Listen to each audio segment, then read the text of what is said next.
Hello दोस्तों, मैं विजय कुमार आपका अपने चैनल में स्वागत करता हूं। दोस्तों देखिए दोस्तों, इस वीडियो में हम लोग एनसीईआरटी क्लास 6 की दोस्तों अध्याय 2 देखेंगे, जिसका नाम है आखेटक खाद्य संग्रह से भोजन उत्पादन तक। ठीक है ना। जानते हैं दोस्तों कि किसी भी एग्जाम के लिए एनसीईआरटी कितना महत्वपूर्ण रोल निभाता है, चाहे सी-टेट हो, चाहे कोई भी पीसीएस हो, ठीक ना, चाहे बिहार पीसीएस हो। उसमें जानते हैं कि एकदम एग्जाम में एकदम यहीं से क्वेश्चन हूबहू भी पूछ दिया जाता है। तो हम लोगों ने पहला अध्याय देख लिया है दोस्तों, आप इस डिस्क्रिप्शन में उसको जाकर देख सकते हैं। और हम लोग इसका 60 नोट भी एकदम देख रहे हैं दोस्तों, एकदम अच्छे तरीके से। तो 60 नोट भी मैंने बना रखा है, आप जाकर देख सकते हैं। तो देखते हैं, देखिए क्या नाम है। अभी यहाँ से स्टार्ट हो रहा है दोस्तों कि आरंभिक मानव यानी शुरुआत के जो मानव थे आखिर में इधर उधर क्यों घूमते थे, ठीक ना। उनका उद्देश्य क्या था, देखते हैं दोस्तों कि हम उन, थोड़ा और जूम कर लिए दोस्तों, ठीक ना। हाँ, देखिए कि हम उन लोगों के बारे में जानते हैं जो इस महाद्वीप में 20 लाख साल पहले रहा करते थे। कितने? 20 लाख साल पहले, ठीक ना। आज हम उन्हें आखेटक या खाद्य संग्राहक के नाम से जानते हैं। तो खाद्य अगर पूछे दोस्तों एग्जाम में कि आखेटक या खाद्य संग्राहक कितने साल पहले रहा करते थे, तो 20 लाख वर्ष पहले, साल पहले, ठीक ना। भोजन का इंतजाम करने की विधि के आधार पर उन्हें इस नाम से पुकारा जाता है। आमतौर पर खाना पकाने के लिए जंगली जानवरों का शिकार करते थे। मछलियाँ, चिड़िया पकड़ते थे। फल फूल, दाने, पौधे, पत्तियाँ, अंडे इकट्ठा किया करते थे। एक मिनट दोस्तों, एक मिनट देखते हैं, अब आगे देखते हैं दोस्तों कि आखेटक खाद्य संग्राहक समुदाय के लोग एक जगह से दूसरी जगह पर घूमते रहते थे। ऐसा करने के कई कारण थे। तो देखते हैं दोस्तों कि ऐसा करने के कौन कौन कारण थे। पहला कारण क्या है दोस्तों कि पहला कारण यह है कि अगर वे एक जगह पर ज़्यादा दिनों तक रहते तो आसपास के पौधे और फलों और जानवरों को खाकर समाप्त कर देते थे। पहला कारण, इसलिए भोजन की तलाश में इन्हें दूसरी जगह पर भी जाना पड़ता था। अगला क्या है दोस्तों, अगला है कि दूसरा कारण ये है कि यह जानवर अपने शिकार के लिए या फिर हिरण और मवेशी अपना चारा ढूंढने के लिए एक जगह से दूसरी जगह पर जाया करते थे। इसलिए इन जानवरों को शिकार करने वाले लोगों को इनके पीछे पीछे जाया करते थे, ठीक ना। यानी जानवरों को शिकार करने के लिए भी एक जगह से दूसरी जगह जाया करते थे। तीसरा कारण क्या है दोस्तों, देखिए तीसरा कारण है कि यह पेड़ों और पौधों में फल फूल अलग अलग मौसम में आते हैं, इसलिए लोग उनकी तलाश में उपयुक्त मौसम के अनुसार अन्य इलाकों में घूमते रहते थे। चौथा कारण क्या है दोस्तों, चौथा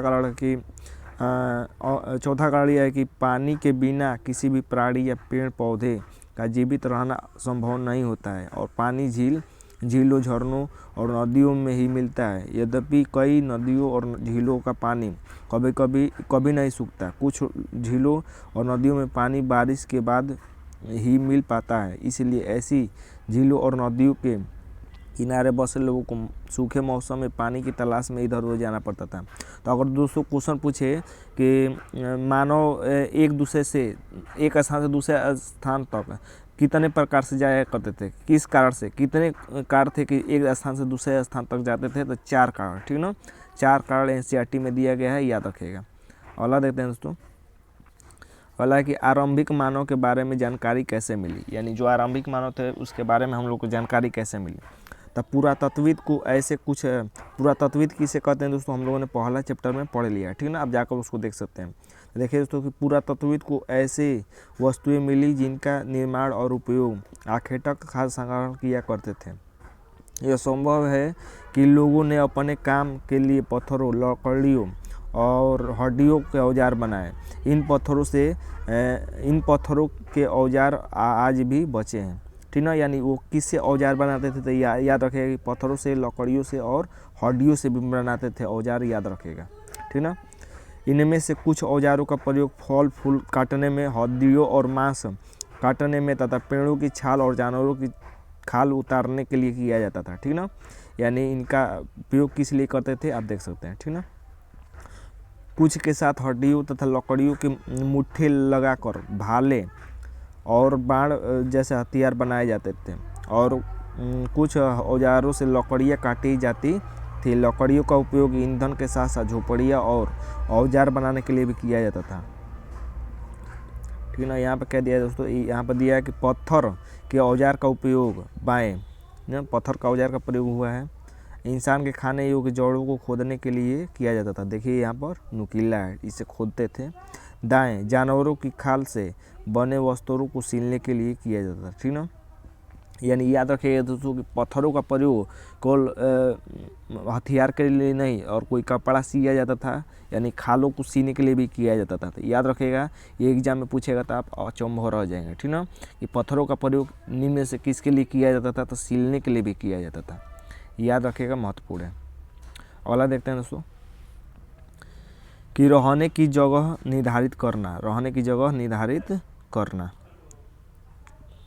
मानचित्र 2 देखो, लाल त्रिकोण वाले स्थान पूरा स्थल है। जो लाल लाल से दिखाया गया है वो क्या है, पूरा स्थल है। याद रखिएगा, जहाँ पर आखेटक खाद्य संग्रहालयों के होने का प्रमाण मिले हैं। इसके अलावा भी और कई स्थानों पर आखेटक खाद्य संग्रहालय रहते थे। मानचित्र में सिर्फ कुछ गिने चुने स्थान ही चिन्हित किए गए हैं। कई पुरातन नदियों और झीलों के किनारे पाए गए हैं।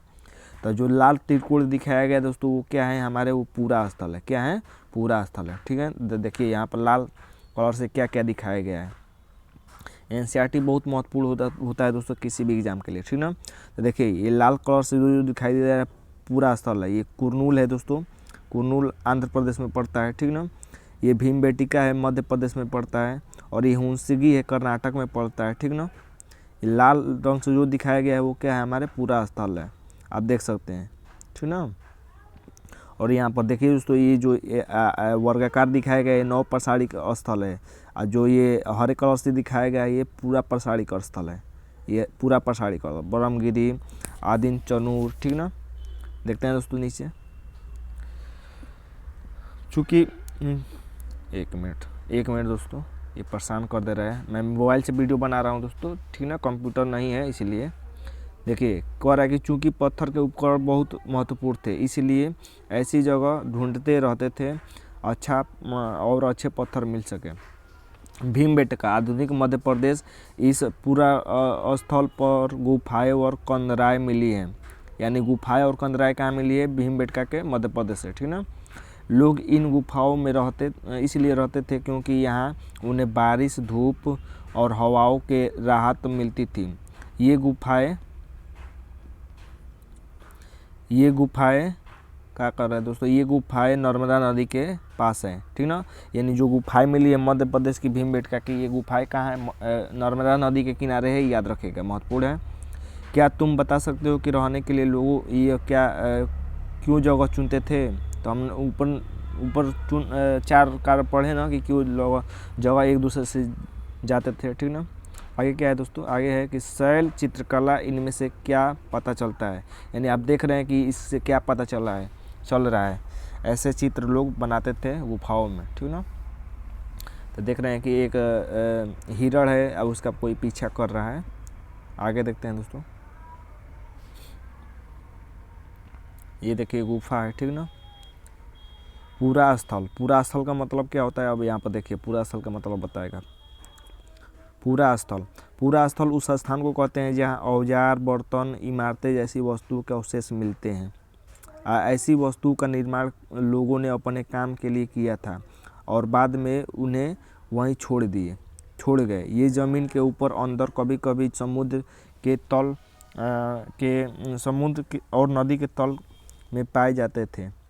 इन पूरा स्थलों के बारे में आपको अगले अध्याय में बताया जाएगा। ठीक ना। पूरा स्थल के बारे में अगले अध्याय में हम लोग को पढ़ना है। तो पूरा स्थल क्या होता है दोस्तों, उस स्थान को कहते हैं जहाँ से लोग औजार मिलता है, उसे पूरा स्थल कहते हैं। ठीक ना। आग की खोज देखिए महत्वपूर्ण है।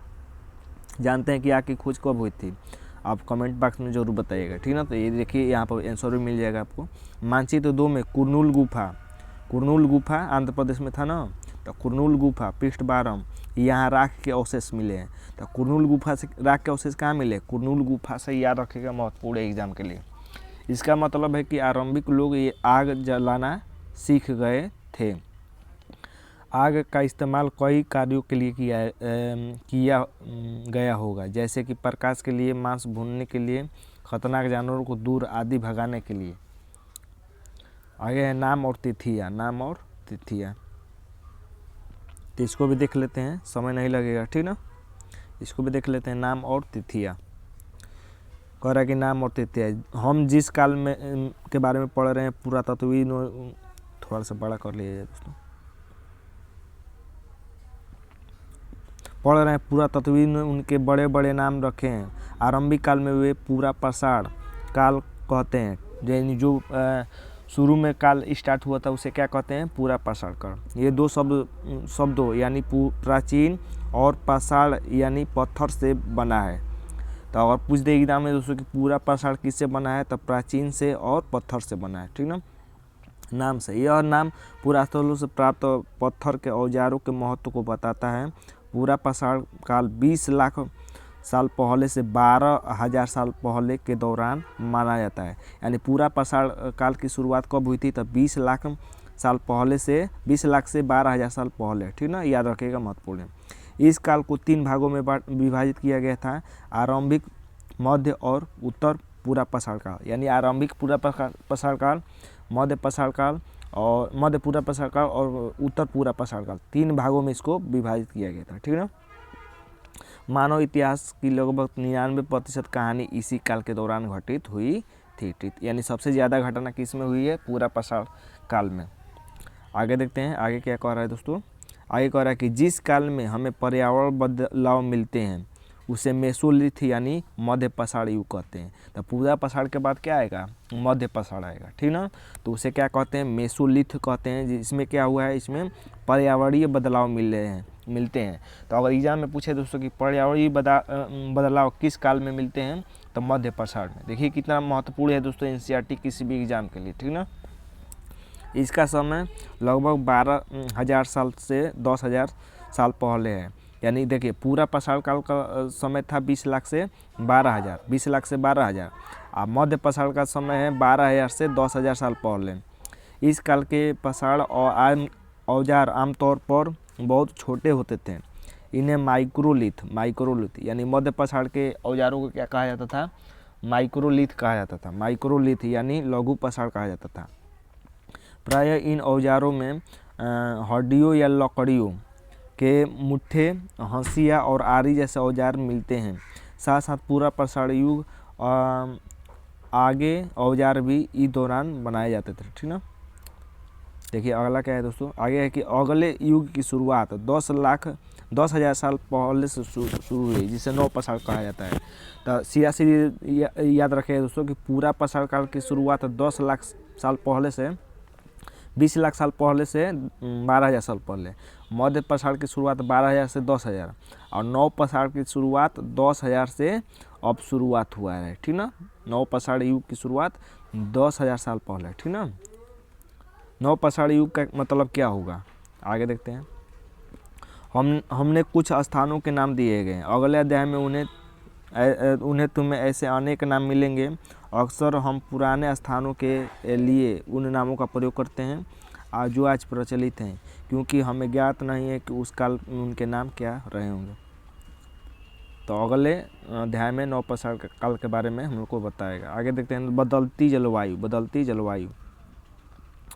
लगभग 12,000 साल पहले दुनिया की जलवायु में बड़े बदलाव आए। यानी किस काल की बात कर रहा है, मध्य पाषाण काल की, ठीक ना। बदलाव आए और गर्मी बढ़ने लगी। इसके परिणाम स्वरूप कई क्षेत्रों में घास वाले मैदान बनने लगे, इससे हिरण, बारहसिंगा, भेड़, बकरी और गाय जैसे उन जानवरों की संख्या बढ़ी जो घास खाकर जिंदा रह सकते हैं। जो लोग इन जानवरों का शिकार करते हैं वे भी इनके पीछे गए और इनके खाने पीने की आदतों और प्रजनन के समय की जानकारी हासिल करने लगे।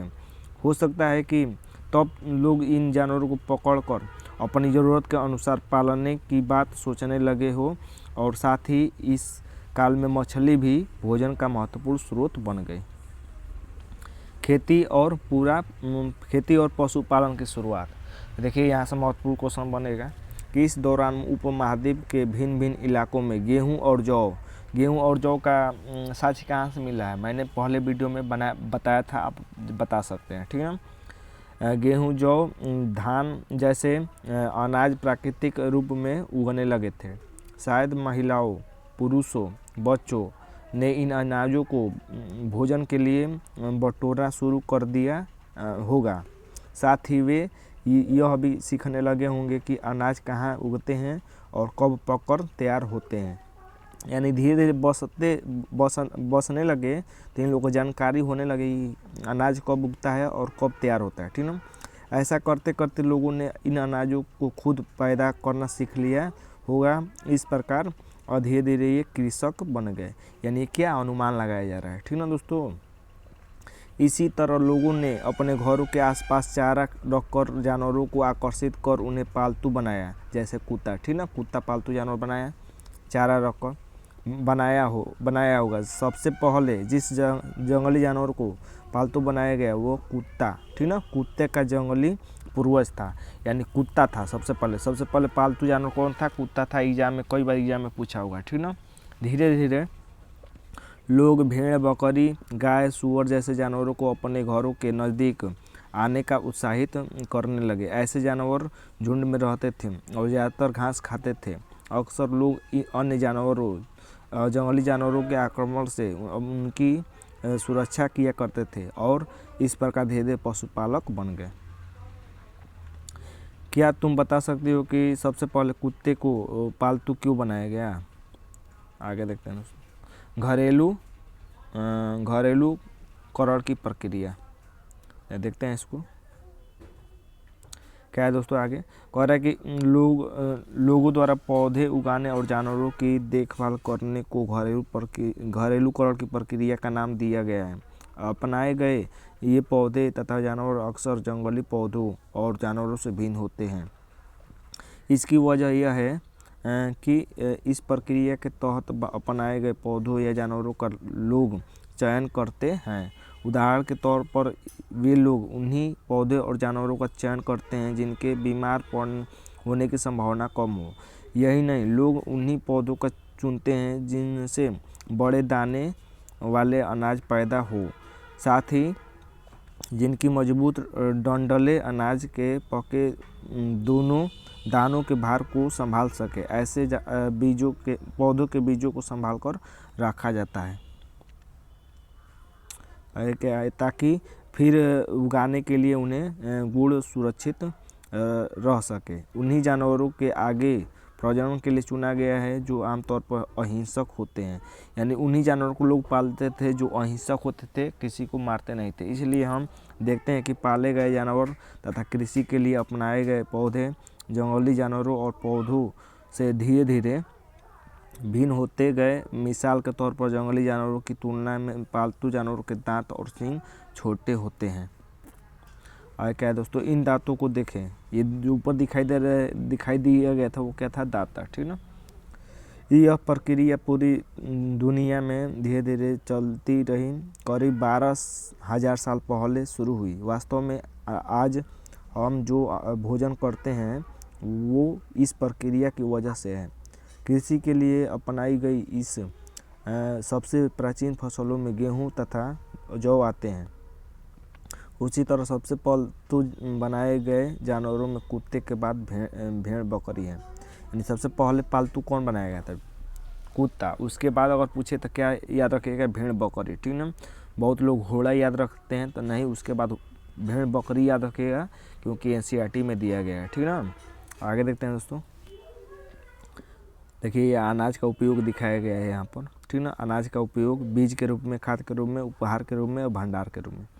एक नवीन जीवन शैली। तुम किसी पौधे के बीज को बो कर देखो, तुम पाओगे कि इसे विकसित होने में कुछ वक्त लगता है। इससे कुछ दिन, महीने या फिर साल तक लगा रहता है। इसलिए जब लोग पौधे उगाने लगे तो उनकी देखभाल के लिए उन्हें एक जगह पर लंबे समय तक रहना पड़ा था। बीज बोने से पहले लेकर फसलों के पकने तक पौधों की सिंचाई करने, खरपतवार हटाने, जानवरों और चिड़ियों से उनकी सुरक्षा करने जैसे बहुत से काम शामिल थे।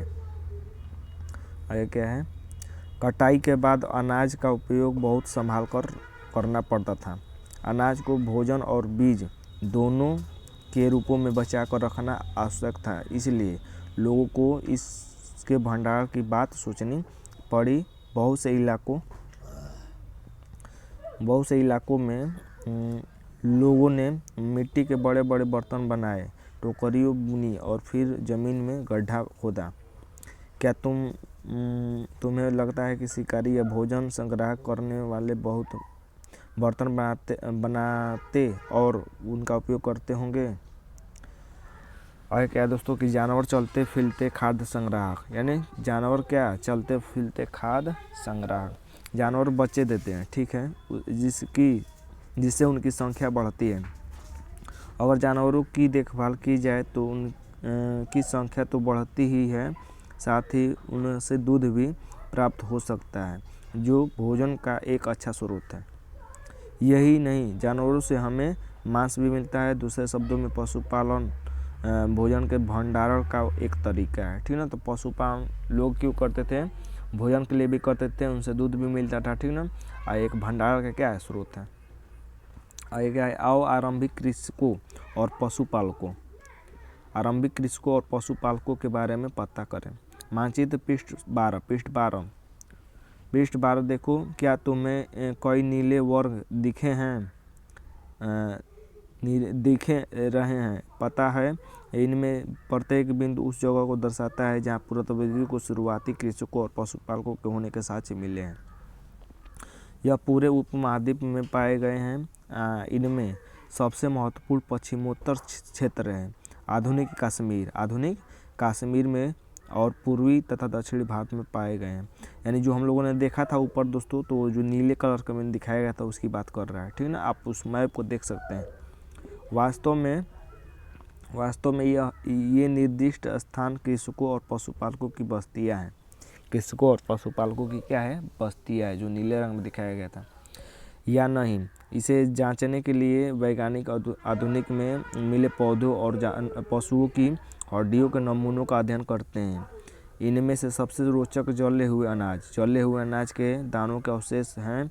ऐसा लगता है कि ये गलती से या फिर जानबूझकर जलाए गए होंगे। वैज्ञानिक इन अनाजों के पहचान कर सकते हैं। इस तरह हमें पता चलता है कि इस महाद्वीप के उपमहाद्वीप के विभिन्न भागों में बहुत सारी फसलें उगाई जा रही होंगी। वैज्ञानिक विभिन्न जानवरों की हड्डियों को भी पहचान सकते हैं। अस्थाई, अगला क्या है दोस्तों, अस्थाई जीवन की ओर। पुरातत्वविद, थोड़ा जूम कर लिया जाए दोस्तों, ठीक ना। क्या कर रहा है कि पुरातत्वविदों को कुछ पुरा स्थलों पर झोपड़ियाँ और जानवरों के निशान मिल रहे हैं, जैसे बुर्ज होम, वर्तमान कश्मीर। याद रखिएगा कि बुर्ज होम कहाँ है, कश्मीर में। एक याद रखिएगा यहाँ से, ठीक ना, कि लोग गड्ढे के नीचे घर बनाते थे। तो बुर्ज होम के लोग कहाँ बनाते थे, गड्ढे के नीचे, ठीक ना। स्टेटमेंट में ये ऐसा क्वेश्चन पूछ सकता है। जिन्हें गर्तावास कहते हैं। गर्तावास किसे कहते हैं, गड्ढे के नीचे बनाने वाले घर को गर्तावास कहते हैं, ठीक ना। इनमें उतरने के लिए सीढ़ियाँ होती थी, इससे उन्हें ठंड के मौसम में सुरक्षा मिलती होगी। पुरातत्वविदों की झोपड़ियों के अंदर और बाहर दोनों ही स्थानों पर आग जलाने की जगह मिली। ऐसा लगता है कि लोग मौसम के अनुसार घर के अंदर या बाहर रहते थे, यानी घर ऊपर भी रहते थे और नीचे भी गड्ढा बना कर रहते थे मौसम के अनुसार, ठीक ना। बहुत सारी जगहों से पत्थर के औजार मिले हैं। इनमें से कई ऐसे हैं जो पूरा पाषाणिक युग से भिन्न है, इसलिए इन्हें नव पाषाण युग का माना गया है। यानी पूरा पाषाण काल युग में भी पत्थर का उपयोग हुआ था, ठीक ना, औजार का, और नव पाषाण काल युग में भी हुआ था। तो ये इससे भिन्न है। इनमें वे औजार भी हैं जिनकी धार को और अधिक पैना करने के लिए उन पर पालिश चढ़ाई जाती थी। वो खली और मूसल का प्रयोग अनाज और तथा वनस्पतियों से प्राप्त अन्य चीज़ों को पीसने के लिए किया जाता था, ठीक ना। तो वो खली और मूसल का प्रयोग क्यों किया जाता था दोस्तों, पीसने के लिए, ठीक ना, किया जाता था। आज हजारों साल बाद भी ओखली और मूसल का प्रयोग अनाज पीसने के लिए किया जाता है। ओखली मूसल आपने देखा होगा, ठीक ना। उसी तरह प्राचीन प्रस्तरयुगीन औजारों का निर्माण और प्रयोग लगातार होता रहा। कुछ औजार हड्डियों से भी बनाए जाते थे।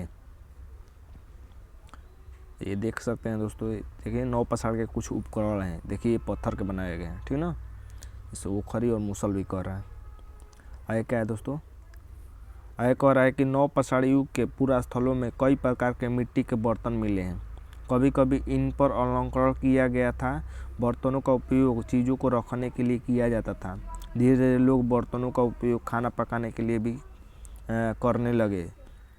चावल, गेहूँ तथा तिलहन, दलहन जैसे अनाज अब आहार का महत्वपूर्ण हिस्सा बन गए थे। इसके साथ साथ अब लोग कपड़े भी बुनने लगे थे। इसके लिए कपास जैसे आवश्यक पौधे उगाए जा सकते हैं। क्या ये परिवर्तन हर जगह एक साथ ही आ गए होंगे? ऐसी बात नहीं है। एक तरफ जहाँ कई जगहों पर स्त्री पुरुष शिकार और भोजन संग्रह करने का काम करते थे, वहीं अन्य लोगों ने हजारों सालों के दरमियान धीरे धीरे खेती और पशुपालन को अपना लिया। बहुत जगह लोग मौसम के मुताबिक बदल कर अपना जीवन चलाया करते थे। सूक्ष्म निरीक्षण, मेहरगढ़ में जीवन मृत्यु। ये महत्वपूर्ण है दोस्तों, मेहरगढ़ में जीवन मृत्यु। देखिए दोस्तों, मेहरगढ़ ढूंढो, यानी आप नक्शा में ढूंढ सकते हैं पृष्ठ 12 पर, ठीक ना। पृष्ठ 12 पर नक्शा में ढूंढ सकते हैं। मेहरगढ़ ढूंढो, यह ईरान जाने वाले सबसे महत्वपूर्ण रास्ते हैं, ठीक ना। तो मेहरगढ़ से कहाँ जा सकता है? ईरान जाया जा सकता है, ठीक ना। महत्वपूर्ण है, याद रखिएगा। बोलन दर्रे के पास एक हरा भरा समतल स्थान है। मेहरगढ़ संभवतः वह स्थान है जहाँ के स्त्री पुरुषों ने इस इलाके में सबसे पहले जौ, गेहूँ उगाना और भेड़ बकरी पालना शुरू किया, ठीक ना। तो मेहरगढ़ में क्या हुआ था? सबसे पहले लोग जौ और गेहूँ जाना और भेड़ बकरी पालना शुरू किया था, याद रखिएगा। यहाँ विभिन्न प्रकार के जानवरों की हड्डियाँ मिली हैं। इनमें हिरण था, सूअर जैसे जंगली जानवरों। एक मिनट दोस्तों, तो इनमें क्या कर रहा है दोस्तों कि इनमें हिरण तथा सूअर जैसे जंगली जानवरों और भेड़ बकरियों की हड्डियाँ मिली है। तो याद रखिएगा दोस्तों कि मेहरगढ़ से किस किस की हड्डी मिली है? हिरण, सूअर और भेड़ बकरियों की, ठीक ना। महत्वपूर्ण है दोस्तों।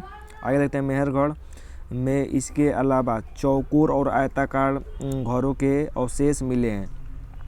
तो चौकोर और आयताकार घरों के अवशेष कहाँ मिले हैं? मेहरगढ़ से। महत्वपूर्ण है।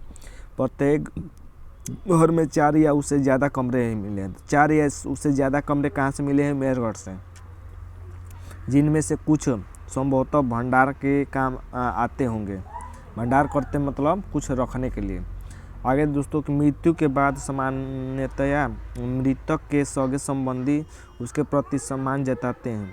लोगों की आस्था है कि मृत्यु के बाद भी जीवन होता है, इसीलिए कब्रों में मृतकों के साथ कुछ सामान भी रखे जाते थे, ठीक। मेहरगढ़, यहाँ पर देखिए दोस्तों क्या दिया है कि मेहरगढ़ के घर शायद ऐसे दिखते हैं जो तुम घर में रहते हो, उसके साथ इस घर की क्या समानता है?